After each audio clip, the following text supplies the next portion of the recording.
हा काल हिंदू जॉब्स सर्वांसाठी रोजगारसाठी ॲप आहे आणि त्यामध्ये युवक युवतींना रोजगार मिळेल, त्याने सेल्फ एम्प्लॉयमेंटचा धडा शिकवला जाईल आणि ते मार्केटिंगसाठी पण त्यांना प्रशिक्षण देण्यात जाईल. दुरापेने चांगला काम केलेलं आहे आणि या जॉबमध्ये सर्व लोकांना रोजगार महाराष्ट्राची मोठी गरज आहे. या कारणाने आज माझ्याकडे ते आले. माझ्याकडे रोजगार विभाग आहे म्हणून मी ते हा ॲपचं उद्घाटन केलेलं आहे ना. हा ॲपच्या माध्यमाचा लोकांना फायदा घ्यावा आणि रोजगार आणि सेल्फ एम्प्लॉयमेंट करून आपल्या स्वबलावर उभे राहावा असा सर्वांना हा मी विनंती करतो. ते फक्त हिंदूंसाठी असेल काय सर्व नाही, असं आहे की ते त्याची संस्था हिंदुआंना प्राधान्य देता, पण माझ्या जे इंटरेस्ट आहे ते रोजगारचे आहे.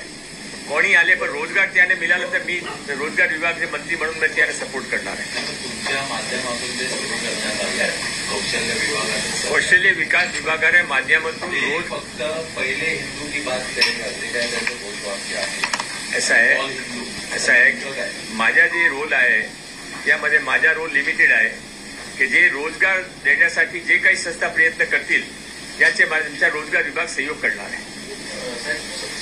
सहयोग कसा म्हणून नेहमी काय करणार, कारण की वेगवेगळ्या डिपार्टमेंटच्या स्किलच्या योजना आहेत त्याची प्लॅटफॉर्मवर मिळतील, स्किल लेबर मिळण्यासाठी मदत करतील, म्हणजे नेमकं डिस्कशन करू. असं आहे की आमच्या विभागाची जे काही योजना आहे रोजगारसाठी, सेल्फ एम्प्लॉयमेंटसाठी, स्किलसाठी, ते सर्व योजनांचा लाभ कोणी घेऊ शकता.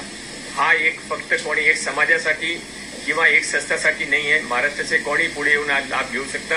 ते पुढे आले आहे म्हणून त्याने पण लाभ घेण्याची संधी आहे. सर्व योजना त्याने उपलब्ध होईल आणि त्याचे ॲपवर आणि त्याचे हा जे काही मोबाईल आहे वेबसाईटवर त्याच्यावर जास्तीत जास्त लोकांचे आमचे सरकारचे रोजगारची स्कीम पोहोचावा अशी आम्हाला त्याच्या मार्फत प्रयत्न राहील. तुमच्या विभागाने यांच्याशी काय टायप वगैरे नाही, काही नाही केलं. ते माझ्यासाठी फक्त एक रोजगारचा अवसर आहे म्हणून मी त्याने सपोर्ट करतो. आता उद्या आज कॉल हिंदू आलं, उद्या कॉल मुस्लिम आलं, उद्या हा रोजगार कोणी दिले? महाराष्ट्रीयन लोकांनी महाराष्ट्रामध्ये राहण्यासाठी कोणी रोजगार दिला तर हा विभाग त्यांच्या बरोबर राहील. केला पण आहे, पूर्वी पण केलेला आहे. की काय जाती बिरातीमध्ये विभाग सरकार म्हणून कोणी जाऊ शकत नाही, पण कोणी काम करताना रोखणार पण नाही. तुम्हाला आम्ही त्याने सपोर्ट करू. सर, प्रेस कर दीजिए कि ये ऑल हिंदू जॉब इनिशिएटिव क्या है और अजय विद्या के मौके पर शुरुआत कर रहे हैं.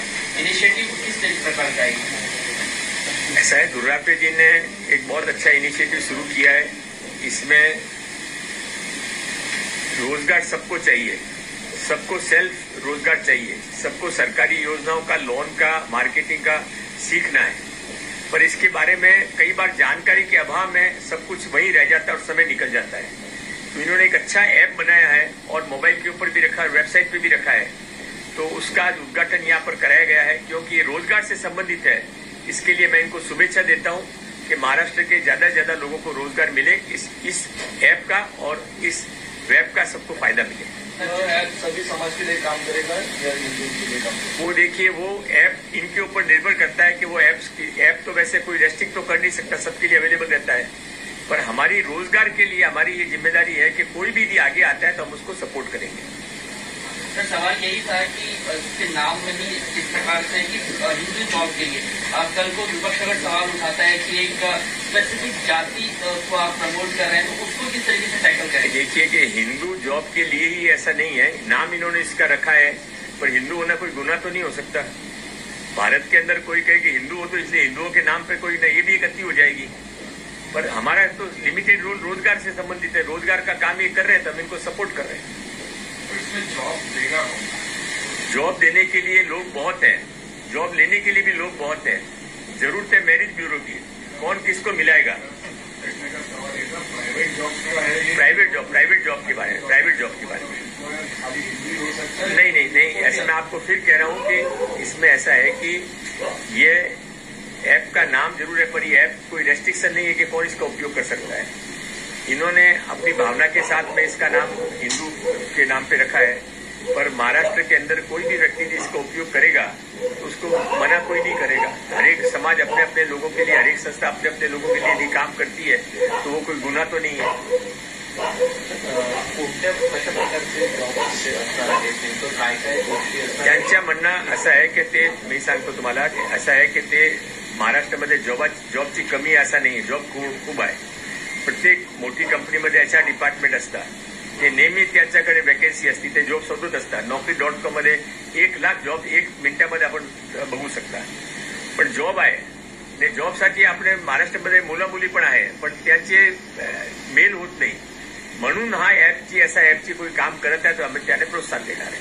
ते जिथे जॉब आहे जिथे मुलं मुली आहे त्याच्याबरोबर ते ब्रिजचं काम करणार आहे.